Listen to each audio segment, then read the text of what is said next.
Assalamualaikum warahmatullahi wabarakatuh. நான் இங்க என் fashion என்ன என் ஆம்பிஷன் என்னன்னு சொல்ல போறேன். மனிதர்களுக்கு அல்லாஹ் வழங்கியிருக்க ஏராளமான அருட்கொடையில் மிகவும் உயர்ந்தது இஸ்லாமிய அடிப்படையில் வாழ்வதுதான். அந்த வாழ்க்கையை நம்பி ஏற்று வாழ்கின்ற முஸ்லிம்களை அல்லாஹும் அவன் ரசூலும் நேசிக்கிறார்கள். அந்த அடிப்படையில் இஸ்லாம் பெண்களுக்கு வழங்கியிருக்க ஃபர்தா மிக கண்ணியமானது. இஸ்லாம் பெண்களின் ஆடை விஷயத்தில் 2 அம்சங்களை கூறுகிறது. ஒன்று ஃபர்தா, இன்னொன்று தபர்ருஜ். ஃபர்தா ஒழுக்கம் நிறைந்த வாழ்க்கையின் பக்கம் அழைத்து செல்லும். தபருஜ் ஒழுக்கத்தை கெடுக்கின்ற அவ்வாழ்க்கையின் பக்கம் அழைத்து செல்லும். ஃபர்தா ஈமானின் அடையாளம், தபருஜ் ஷைத்தானின் அடையாளம். ஃபர்தாவின் அச்சியங்கள் 2.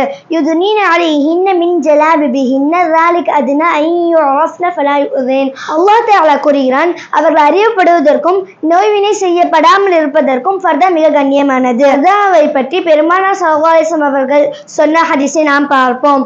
அப்துல்லாஹ் இப்னு மஸ்ஊத் ரலியல்லாஹு அன்ஹு அவர்கள் கூறுகிறார்கள், பெண் என்பவள் முழுமையாக மறைக்கப்பட வேண்டியவள். ஒரு பெண் தனது உடலை முழுமையாக மறைக்காமல் வெளியே சென்றால் ஷைத்தான் அவளை அழகாக காமிப்பான் என்று ரசூலுல்லாஹி ஸல்லல்லாஹு அலைஹி வஸல்லம் அவர்கள் கூறுகிறார்கள். இந்த ஹதீஸ் அடிப்படையில் பார்க்கும்போது நமது உடலை மறைக்கும் இடத்தில் ஃபர்தா அணிய வேண்டும் என்று தெரிகிறது. சஹாபி பெண்களின் வாழ்வை நாம் பார்ப்போம். நபி ஸல்லல்லாஹு அலைஹி வஸல்லம் அவர்களின் மரணத்திற்கு பிறகு பனூ தமீம் குலத்தைச் சார்ந்த பெண்கள் ஆயிஷா ரலியல்லாஹு அன்ஹா அவர்களை சந்திக்க வருகை தந்தார்கள். அவர்கள் மெல்லிய ஆடை அணிந்திருந்தார்கள். இதை கண்ட ஆயிஷா ரலியல்லாஹு அன்ஹா, உண்மையில் நீங்கள் இறை நம்பிக்கை கொண்ட பெண்களாக இருந்தால் இது போன்ற ஆடைகள் அணிய மாட்டீர்கள். நீங்கள் இறை நம்பிக்கை இல்லாத பெண்களாக இருந்தால் இது போன்ற ஆடைகள் அணியுங்கள் என்று சொன்னார்கள்.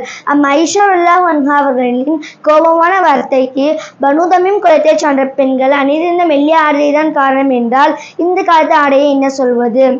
அதே போல் நாம் அணிகின்ற ஃபர்தா நமது சாதனைக்கு தடையா இருக்காது.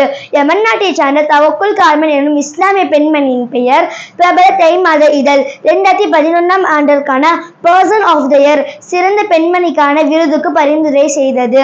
அதே ஆண்டில் அமைதிக்கான நோபல் பரிசுக்காக அவர்களுடைய பெயர் இடம்பெற்றிருந்தது.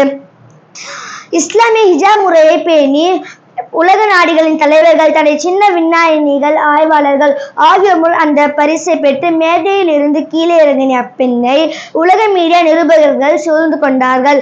அதில் ஒரு நிருபர் இப்படி கேட்டார், நீங்கள் ஏன் ஃபர்தா அணிகிறீர்கள்? அது எவ்வாறு உங்கள் அறிவாற்றலுக்கும் உயர்ந்த சிந்தனைக்கும் பயன்படுகிறது என்று. சற்று நிதானமான பார்வையுடன் தவக்குல் கார்மன் சொன்னான், ஆதி மனிதன் ஆடை இல்லாதவனாக இருந்தான்.